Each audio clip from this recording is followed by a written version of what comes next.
Alexa POV.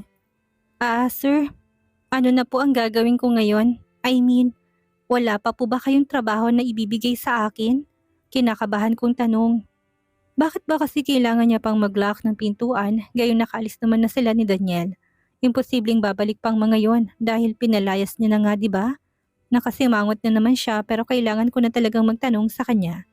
Baka kasi nakalimutan niya na kaya ako nandito sa loob ng opisina niya para magtrabaho. Hindi para maupo at tumunganga lang habang tulala na nakatitig sa kawalan. Concern lang din naman ako. Sayang naman ang pinapasahod niya sa akin kung wala akong gagawin. Hindi naman matawag na trabaho ang maupo lang dito sa opisina niya na walang ginagawa. On the way pa lang. Feeling bored? Kung ganun, bumaba ka muna. May mga coffee shop sa ibaba at ibili mo ko ng kape. Cafe Americano at bumili ka na rin ng sayo. Seryoso niyang bigkas at naglakad palapit sa akin. Sabay abot ng isang card. Kaagad naman akong tumayo at tinanggap yon. Mabuti at inutusan niya na ako. Kahit ang pagbili ng kape ay malaking bagay na sa akin yon. Masasabi kong kasama yon sa trabaho ko, lalo na at ako ang personal secretary niya. Sir, ito po ba ang gagamitin ko sa pagbili ng kape? Ano po ang password nito? Hindi po ba pwedeng cash na lang? Sunod-sunod kong tanong sa kanya. Napansin kong pagtaas ng kabilang gilid ng labi niya at muling naupo sa kanyang swivel chair. Birthday mo. Birthday mo ang password ng card at malaya kang gamitin ang card na yan kahit saan mo gusto. Seryoso niyang sagot. Nagtataka tuloy ako napatitig sa hawak kong card at lalong nalaki ang mga mata ko. Sa gulat nang mapansin kong pangalan ko sa nasabing card. Account ko po ito? Imposible naman. Kahapon lang ako na-hire tapos may debit card na kaagad na kaya siyang ibinigay sa akin ngayon. Ano to? Dito ba idadaan ang sweldo ko? Sir, ano po bang ibig sabihin nito? Nagtataka kong tanong. Gusto kong makarinig ng paliwanag sa kanya at kung bakit sa akin nakapangalan itong card. Priscilla, sa lahat ng ayaw ko, yung maraming tanong. Now, sundin mo utos ko. Bumili ka ng kape ngayon din. Seryoso niyang bigkas. Wala na akong nagawa pa ako hindi ang sundin siya. Bahala na nga siya. Kung anong gusto niya, edi doon siya. Ay hirap niyang pakisamahan. Okay po. Liban sa kape, may iba pa po ba kayong gusto? Kinakabahan kong tanong sa kanya. Samahan mo na rin ng mga sweets. And bumili ka na rin ng para sa'yo. Seryoso niyang sagot at muling tinuon ang buo niyang atensyon sa mga papeles na nasa ibabaw ng kanyang mesa. Kaagad din akong lumabas. Pagkalabas ko, napansin ko pa nga halos lahat ng empleyado na nakapwesto dito sa labas ng opisina ni Sir Luther ay busy sa harap ng computer. Bale, 5 mga empleyado sila at ang alam ko ay halos buong building na ito ay okupado ng LMB Corporation. Gayunpaman, nagpaalam pa rin ako kay Miss Misty. Siya kasi ang executive secretary ni Sir Luther at dapat lang na makipagkaibigan din ako sa kanya.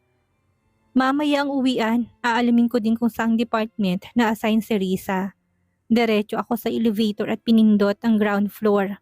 Mabuti na lang talaga at inutusan ako ni Sir Luther na bumili ng kape dahil kanina pa ako antok na antok.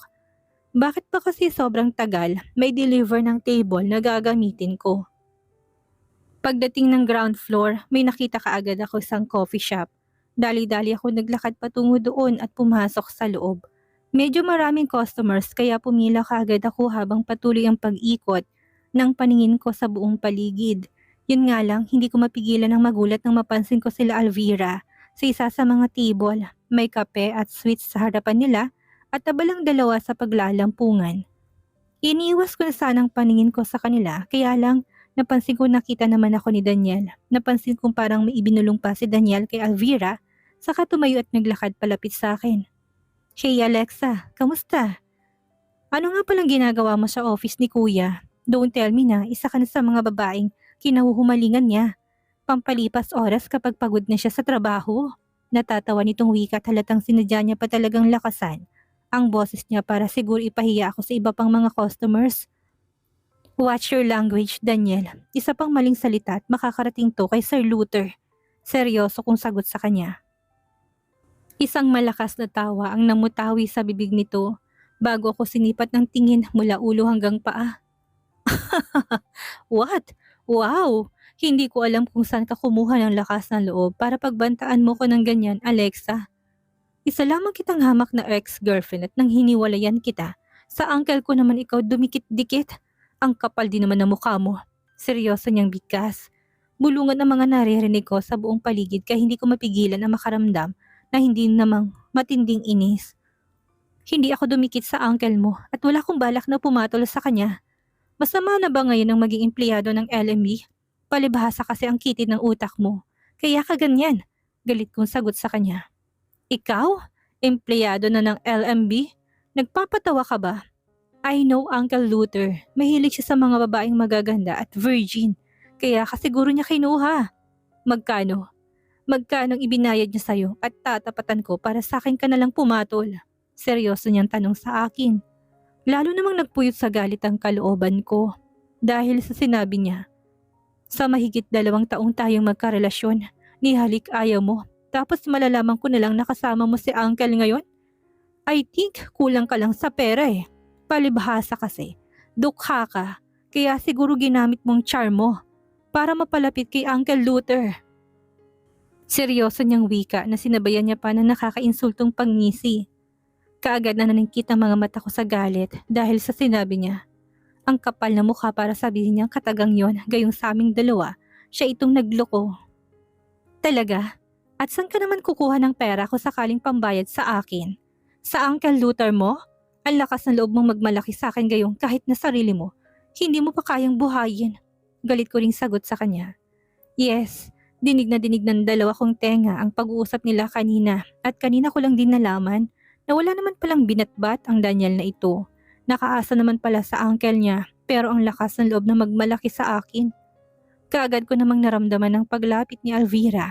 Galit siya at ganun na lang ang gulat ko nang bigla niya akong hawakan sa buhok at sa bunutan. Naramdaman ko pa nga na para bang kinalmot niya din ako sa aking pisngi dahil bigla din ako nakaramdam ng hapdi sa bahaging iyon. Hindi ko napaghandaan iyon kaya hindi ko mapigilan ng mapaigik sa sakit. Walang hiya kang babae ka. Ang kapal ng mukha mo para pagsalitaan ng hindi maganda ang fiancé ko. Galit niyang wika. Kaagad ko rin namang hinawakan ng kamay niya at pilit na tinatanggal sa buko. Wala akong balak na magpakalbo at mabuti na lang talaga. Mahabang kuko ko kaya binaon ko yun sa balat ni Alvira. Nabitawan niya naman ako kaya mabilis akong dumistansya sa kanya. Walang hiya ka talaga! Galit niyang sigaw sa akin.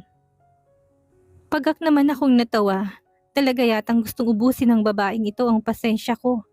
Galit ko siyang tinitigan sa mga mata at mabilis akong naglakad palapit at binigyan siya ng malakas na sampal. Makaganti man lang ng kahit na konti sa ginawa niyang pananambunot sa akin.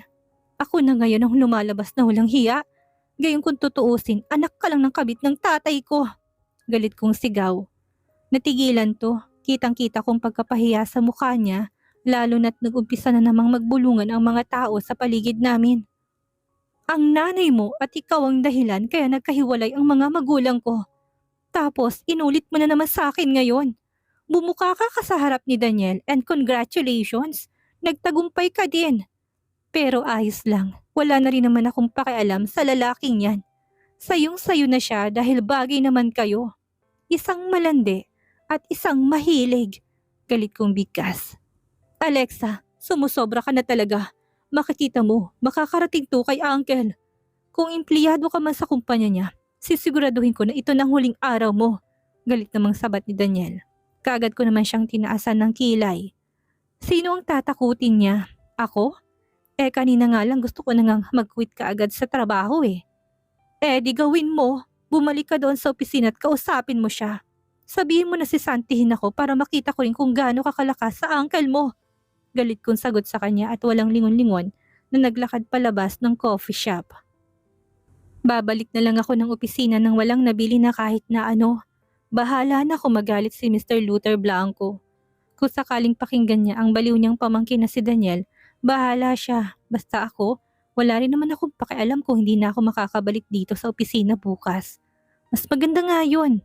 Kung wala akong mahanap ng ibang trabaho, pwede naman akong bumalik sa bar. Pwede pa rin naman ako magtrabaho doon. Ngayon pa ba nila ako tatakutin, gayong ako na lang mag-isa? Sarili ko lang ang binubuhay ko ngayon. Kaya pwede talaga ako kahit saan. Napansin ko pa nga ang pagkagulat sa mga mata ng executive secretary ni Miss Misty. Nang mapansin niyang naparating ako, Bago ko umalis kanina, nagpaalam pa ako dito na bibili lang ng kape. Mr. Romualdez, ano na nangyari sa'yo? Ano yung nasa pisngi mo? Bakit may galos ka? Nagtataka niyang tanong sa akin.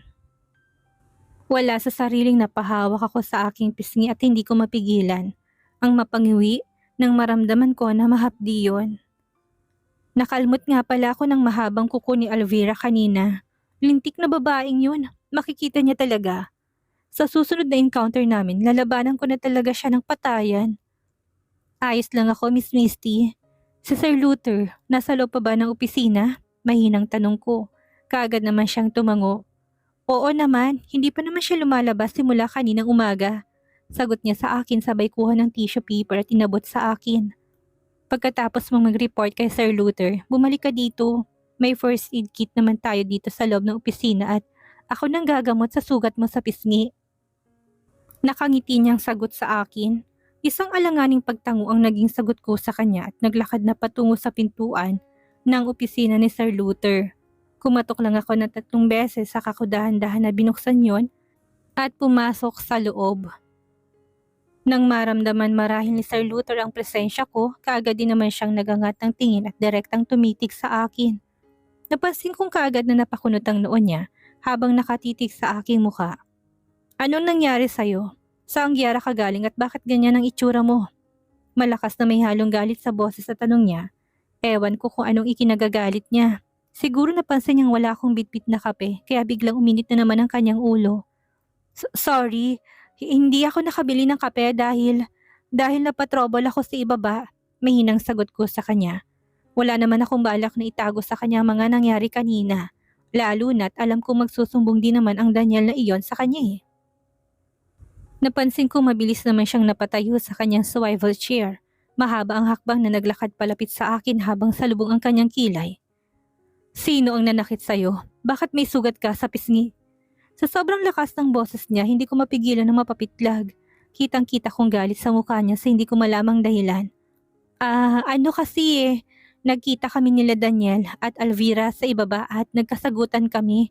Nagkaroon ng konting pisikalan at hindi ko namalayan na nakalmot yata ni Alvira ang pisngi ko. Kinakabahan kong sagot sa kanya. Wala sa sariling napahawak din ako sa aking buhok at ngayon ko lang napansin na pati pala buhok ko. Gulo-gulo na din. Maayos na nakatali ang buhok ko kanina bago ako pumunta sa coffee shop. Pero teka lang, bakit nakikita ko sa mga mata niya na galit talaga siya? Parang gusto ko tuloy pagsisihan ngayon kung bakit hindi ko pa siya binilhan ng kape gayong nandun na nga ako sa coffee shop eh. Ayan tuloy, mukhang matutupad ang gusto ko na sisantihin niya na lang ako. Nagkita kayo ni Daniel? Binuli ka nila, ganun ba? Seryoso niyang tanong. Parang ganun na nga. Pinagbintangan lang naman ako na baliw mong pamangking babae mo daw ako. Syempre nagalit ako, kaya naman sinagot-sagot ko sila hanggang sa pinagtulungan nila ako. Kaagad ko ring sagot sa kanya.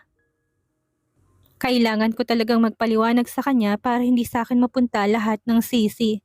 Masama pa naman ang ugali nitong si Sir Luther at baka dahil hindi ko nakabili ng kape, ikaltas niya pa ito sa sweldo ko. Napansin ko lalong naningkit ang mga mata niya sa galit habang dahan-dahan niyang inangat ang isa niyang kamay patungo sa aking pisngi. Sa matinding pagkagulat ko, kaagad ako napatras para iwasan siya. Ewan ko kung guni-guni lang ba ang lahat pero kaagad kong napansin ang matinding pagkadismaya na kaagad na gumuhit sa kanyang mukha. Naglakad siya patungo sa kanyang table at dinampot ang kanyang cellphone. Mula sa kinatatayuan ko, dinig na dinig ko kung paano niya utusan ng kanyang kausap na i-cancel umano lahat ng credit cards ni Daniel. Ganun na lang ang panlalaki ng mga mata ko dahil sa matinding pagkagulat. I want you to cancel all his credit cards. Pati na rin ang mga sasakyang ginagamit niya ngayon ay i-pull out niyo din. Galit na utos ni Sir Luther sa kanyang kausap habang hindi niya inaalis ang pagkakatitig sa akin. Hindi ko alam kung anong nangyayari pero hindi ko maiwasan ang malakas na pagkabog ng dibdib ko. Bakit feeling ko, hindi naman siya nagalit sa akin dahil hindi ako nakabili ng kape. Parang nagalit yata siya noong nalaman niya kung paano ako ibuli nila Daniel at Alvira sa ibaba. Sa naisip kong iyon, parang may kung anong bagay akong naramdaman na biglang humaplos sa puso ko. Dahan-dahan akong naglakad patungo sa may sofa at naupo. Hindi naman nagtagal, natapos din ang pakikipag-usap niya at ilang saglit lang na naibaba niya ang telepono. Siyang pagpapasok naman ng executive secretary niya na si Miss Misty dito sa loob ng opisina. May bit-bit itong first aid kit. Naglakad palapit sa akin. Ilapag mo lang yan dyan sa table ko at ako nang bahalang gumamot sa kanya. And Miss Misty, bilihan mo na rin kami ng kape sa ibaba. Narinig kong utos ni Sir Luther dito. Yes sir, nakangiting sagot naman ni Miss Misty at mabilis na itong lumabas ng opisina. 1 minuto lang yata nang lumipas pagkalabas ni Miss Misty. Nilapitan naman ako ni Sir Luther. Dinampot niya ang first aid kit. Saka siya naupo sa tabi ko. Humarap ka sa akin. Kailangan nating gamutin yung galos mo at baka ma-infection. Pautos niyang bigkas. Wala sa sariling napahawak ako sa nasaktan kong pisngi sabay iling. Naku, ayos lang ako Sir Luther. Maliit na bagay. Sagot ko din naman kaagad. Nakakahiya kaya? Siya pa talaga ang gagamot sa galos ko sa pisngi. Siya ang boss ko at bakit niya naman gagawin yun? At saka nag-volunteer na sa akin kanina si Miss Misty na siya na daw ang bahalang gumamot eh. Priscilla, huwag matigas ang ulo. Gusto mo bang magalit ako sa'yo? Seryoso niyang tanong sa akin. Hindi ko naman mapigilan na mapangiwi. Sa lagay mo po bang yan sir? Hindi pa ba kayo galit? Lakas loob kong sagot sa kanya. Nagulat na lang ako nang bigla niya akong hawakan sa magkabilaan niyang pisngi at matiim akong tinitigan sa mga mata. Yeah, galit ako. Galit na galit ako sa ginawa nila sa'yo at ipapakita ko sa'yo kung paano ko sila pagbabayarin. Seryoso niyang bigkas na labis kong ikinagulat. Hindi ko siya maintindihan. Ano kayang ibig niya sabihin? Ouch! Mahina akong daing habang nilalagyan niya ng gamot ang galos ko sa pisngi. Wala lang, hindi naman talaga ganun kasakit pero kailangan ko lagyan ng konting pag-iinarte. Lalo na at kung makatitig siya sa akin ay para bang gusto niya akong tunawin. Besh, halos idikit niya na rin ang mukha niya sa mukha ko.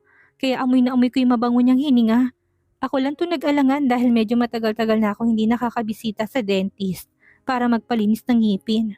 Baka mamaya, nangangamoy imbornal na ang hininga ko. Masakit ba? Konting tiis na lang, malapit na ito. Mahina niyang wika sa akin. Hindi na rin ako nag-abala pang sagutin siya. Hindi naman masakit eh. Mas masakit pa nga ang naranasan ko sa mga kamay niya noong unang gabi na inangkin niya ako. Ilang araw at gabi ko ring ininda ang sakit na yon at itong nangyari sa akin. Maliit na galos lang ito, malayo sa bituka. Dan. Narinig ko sambit niya nang sa wakas natapos din siya. Halos ilang minuto niya na rin na may kung anong pinahid sa pisngi ko. Maliit lang naman ang galos pero ang tagal niyang natapos. Thank you.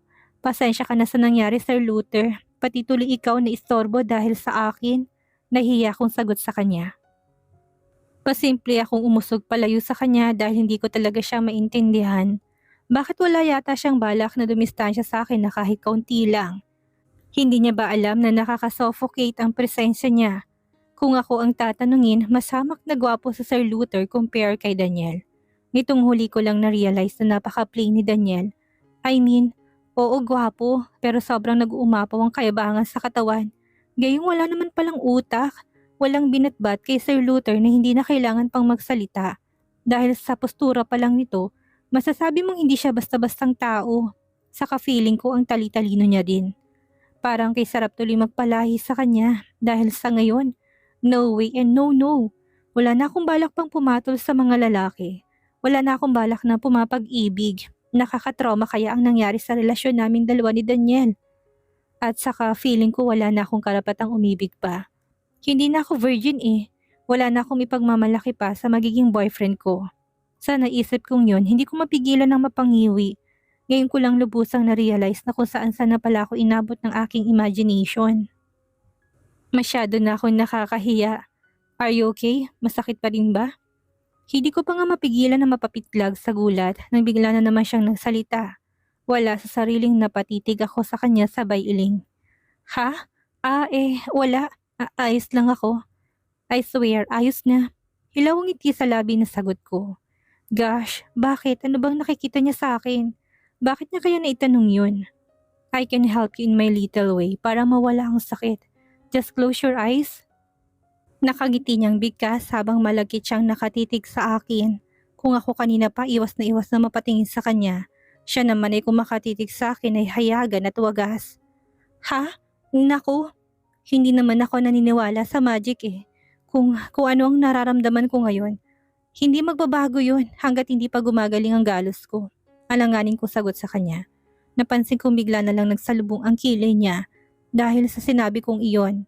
At sa takot ko na baka mag-aladrago na naman siya, no choice ako kundi ipikit ang aking mga mata. Pipikit lang naman pala eh. Pagbigyan ng taong may topak dahil baka bigla na namang magsungit. Medyo bumabait na siya kanina sa akin dahil siya pa talaga ang gumamot sa galos ko. Okay sir, sige. Pwede ko namang subukang pumikit. Pwede ko pong subukan ng magic mo kung gumagana ba talaga. Alanganin kong bigkas sabay pikit ko sa aking mga mata. Hindi ko akalain na may tinatago din palang pagiging isip bata to si Sir Luther. Teka lang, ilang taon na nga pala siya? 25?